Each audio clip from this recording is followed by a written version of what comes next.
They said the king would rule even in death. But when the lid was finally sealed, Henry VIII began to rot like any other man. And what spilled from his coffin turned his funeral into a prophecy of hell. Chapter 1. The Deathbed of a Monster. The winter of 1547 hung over Whitehall Palace like a shroud.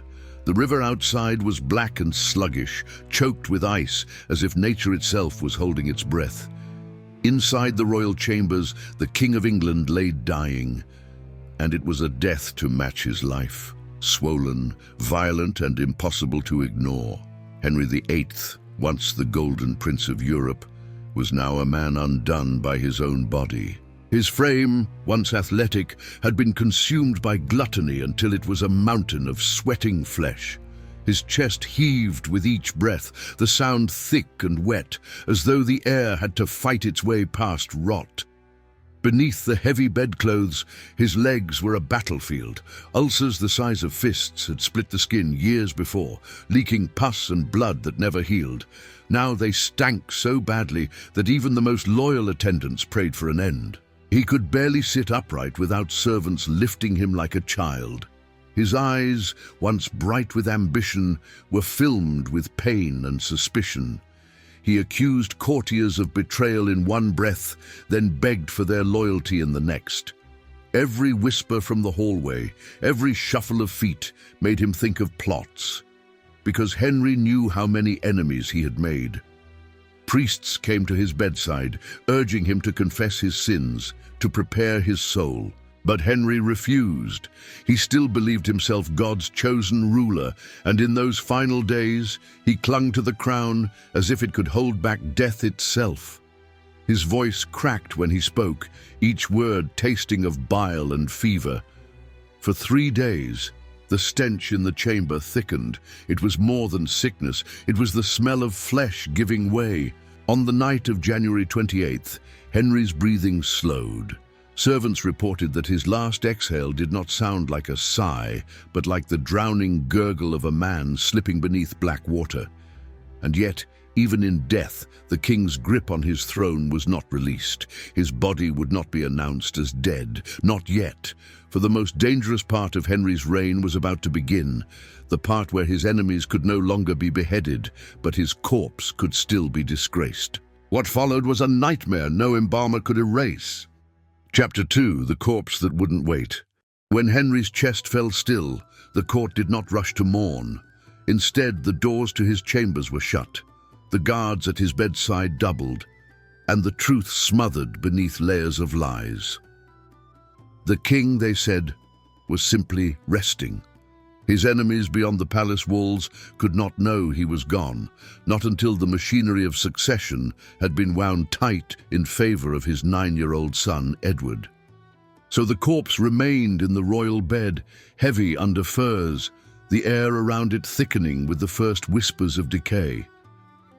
The fire was kept burning day and night to drive back the winter chill, but the warmth was a gift to the wrong thing.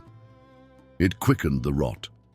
Beneath the silk, his skin began to change. What had been pale now turned waxen, mottled with the purples and greens of death's slow bloom. Servants moved about the chamber with their sleeves pressed to their faces, the sharp tang of vinegar burning their throats as they splashed it on the floorboards to mask the odor. They dared not open the windows. Too many eyes might see the flickering candles and suspect what had happened.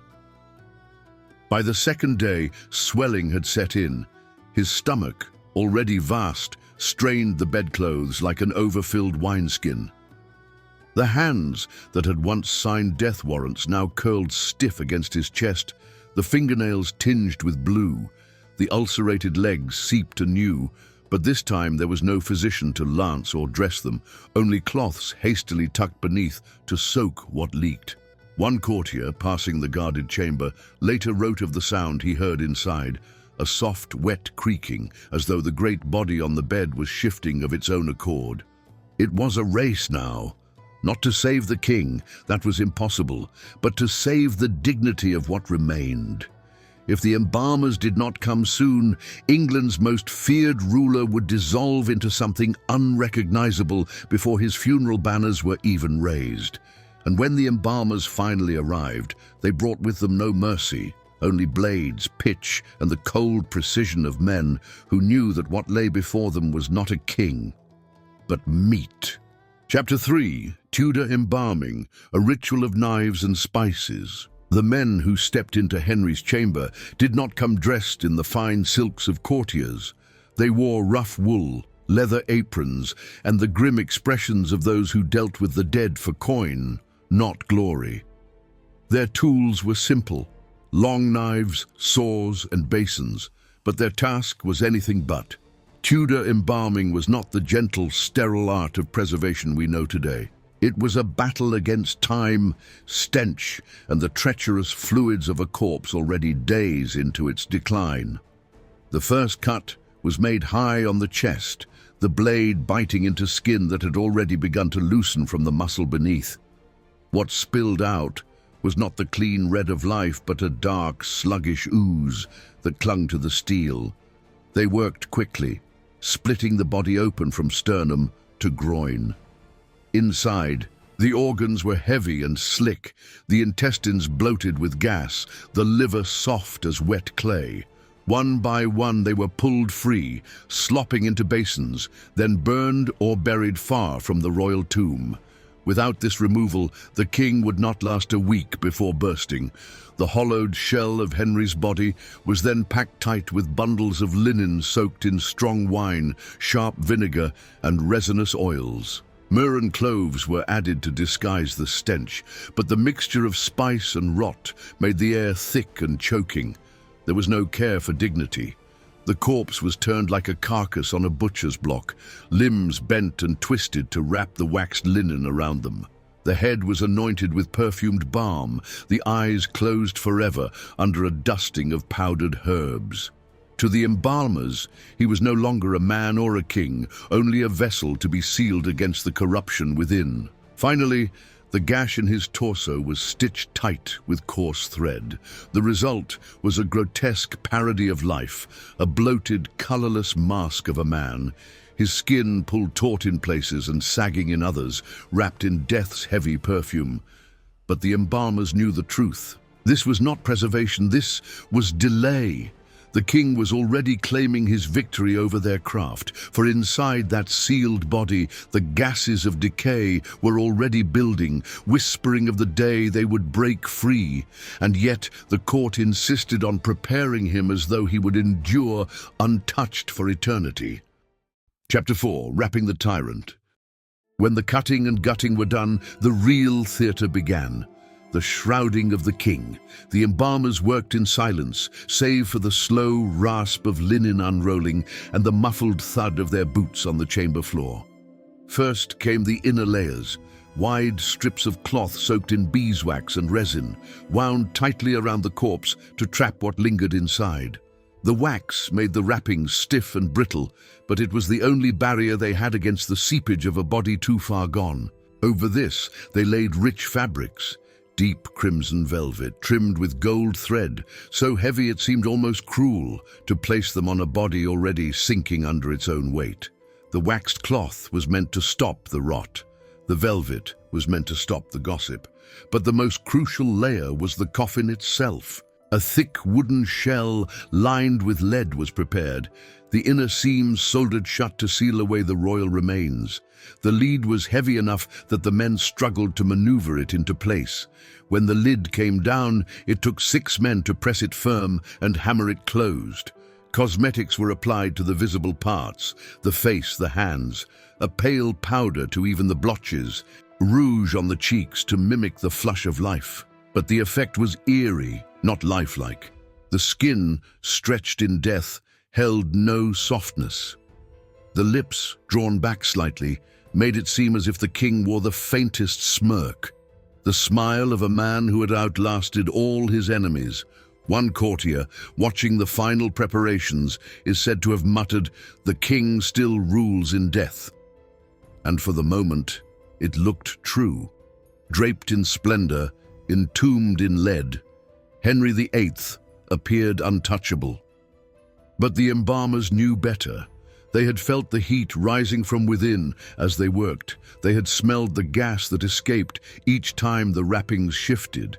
And they knew, as all men of their trade did, that no seal, no silk, no sacred blessing could hold back what was already fermenting in the dark. The court may have wrapped him in glory, but they had also wrapped him in a ticking clock, and that clock would start to strike long before he reached his grave. Chapter 5, The Journey Begins. When the coffin finally left Whitehall, it was less a procession than a siege on the streets of London. Black banners snapped in the wind, muffled drums beat slow as a heartbeat, and thousands lined the roads, some weeping for their sovereign, others hiding their smirks behind gloved hands.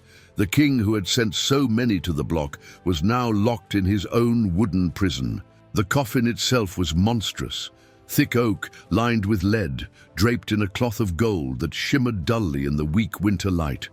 12 of the strongest men struggled to carry it, their boots slipping on the frost-slick cobbles.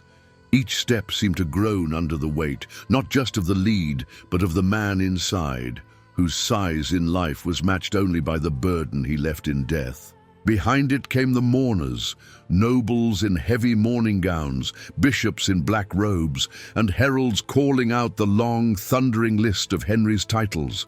They called him Defender of the Faith, Lord of Ireland, King of England and France, but none dared call him what he truly was now, prey for the worms.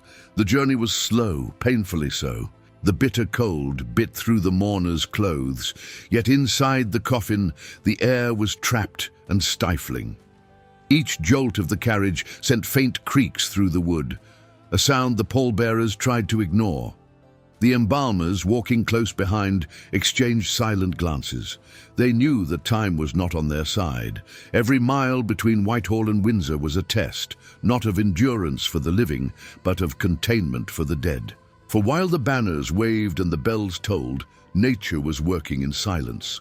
Deep within the wrappings and lead, the king's body was not resting. It was changing, swelling, pressing against its bindings.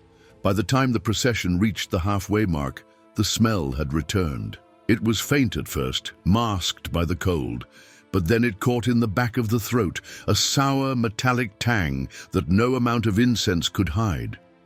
The mourners spoke of it in whispers, pretending it was the horses. The embalmers knew better. The journey would take days, and in that time, Henry's coffin would come to life in a way no one could have imagined, a final, grotesque rebellion against the trappings of royalty. Chapter 6, The Night at Syon Abbey. By the third night of the journey, the royal procession reached Syon Abbey, a place soaked in irony. Years earlier, Henry had ordered the abbey's monks expelled, their lands seized, their way of life destroyed. Now, in death, he was brought to rest within its walls, his coffin laid in the chapel as if seeking shelter from the very men he had cast out. The abbey's great stone arches were cold and silent, the air heavy with incense, meant to mask the scent of what lay sealed inside the coffin. Monks who had returned after Henry's death moved cautiously around the bier, their eyes lingering on the gold-draped box as though expecting it to speak. That night the chapel was lit only by flickering candles. Shadows stretched long across the flagstones, pooling beneath the coffin like something alive. The building settled with the occasional groan of old timbers, but there were other sounds too. Strange, muffled creaks from within the coffin itself, like the slow tightening of rope or the bending of metal under strain. One attendant swore he heard a soft pop, followed by a faint hiss, as though air was escaping from a sealed jar. He backed away quickly, making the sign of the cross, but said nothing. In the stillness, silence felt safer than truth. By dawn, the first signs could no longer be ignored. The gold cloth covering the coffin showed dark patches near its base and a faint wet sheen on the lead seams. When the morning light broke through the high windows, it caught the glint of something on the floor, a small pool of dark, oily liquid that had not been there the night before. The smell was unmistakable. Sickly sweet, tinged with something metallic, it turned the stomach and made the eyes sting. Servants whispered among themselves, remembering the warning signs the embalmers had tried to downplay. No one knew it yet, but Henry's final humiliation was already underway. And before the coffin left Syon Abbey, it would give the onlookers something they would never forget: the fulfillment of a prophecy whispered for years in hushed, fearful tones. Chapter 7: The Dogs and the Prophecy. The morning at Syon Abbey began like any other on the funeral route. The pallbearers preparing for another slow day's march, the monks chanting low prayers over the bier. But the uneasy glances toward the coffin told a different story. The dark fluid had spread overnight, pooling in a shallow stain on the cold flagstones. It was thick, almost tar-like, and carried a stench that made the air heavy in the throat. The attendants moved quickly to clean it before the mourners gathered, but they were too late to stop what happened next. Somewhere in the echoing halls of the abbey, dogs had gotten loose, lean, half-wild creatures that roamed the outer yards. Drawn by the smell, they slipped inside through a half-open door. Silent at first, they padded towards the mysterious liquid, their claws clicking on the stone. When they found the dark puddle beneath the coffin, they lowered their heads and began to lap. One monk cried out, rushing forward to chase them off, but the sound only seemed to deepen the chill in the room. For years, Henry's enemies had whispered a prophecy that, like the biblical king Ahab, he would die in disgrace, and dogs would drink his blood. Now, in the half-light of the abbey, those whispers took on flesh. Chronicler Gilbert Burnet would later record the scene with a grim flourish, claiming that God's judgment had been made plain for all to see.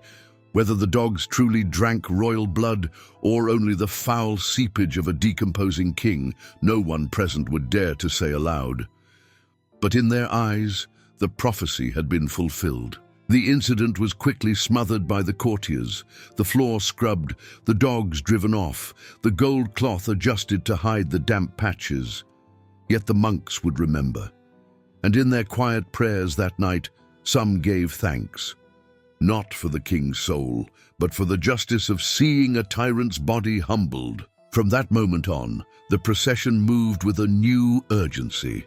The coffin was no longer a symbol of majesty, but a dangerous vessel that might betray its contents at any moment, and Windsor was still days away.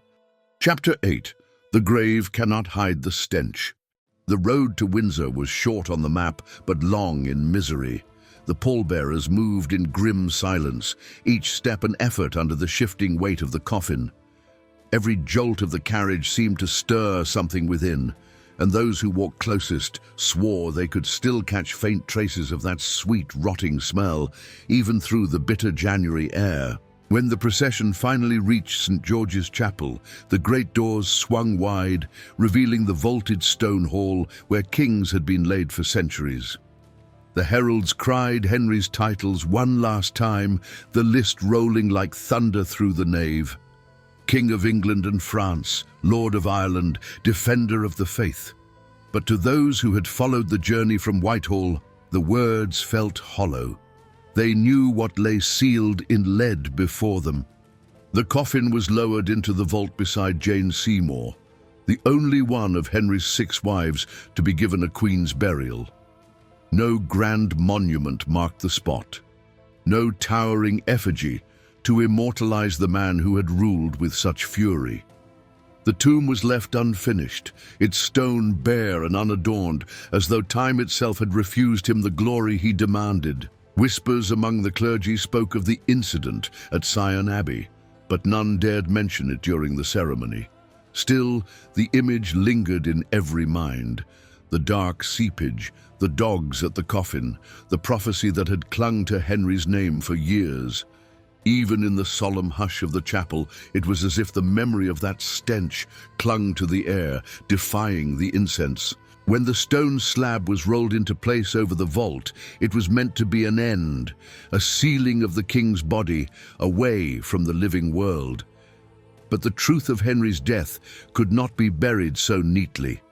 For all the power, all the cruelty, all the crowns and titles, he met the same fate as any man, the slow, humiliating undoing of the flesh. And in the years to come, his reign would not be remembered only for the wives he discarded or the faith he shattered, but for the final grotesque journey of a king who rotted into prophecy. Henry VIII believed he could command life, death, and even God himself, but in the end, he could not command the worms. His body swelled, his coffin leaked, and prophecy claimed him, not as a king, but as a warning. If you think this was disturbing, it's only a taste of the dark truths history tried to bury. There are more kings, more queens, and more tyrants, whose final chapters are far worse than the stories you were told in school. So, if you want to hear the secrets that make history's blood run cold, join me here in the Twisted Facts Vault. Like this video, subscribe, and turn on notifications because the next story might be even darker than this one.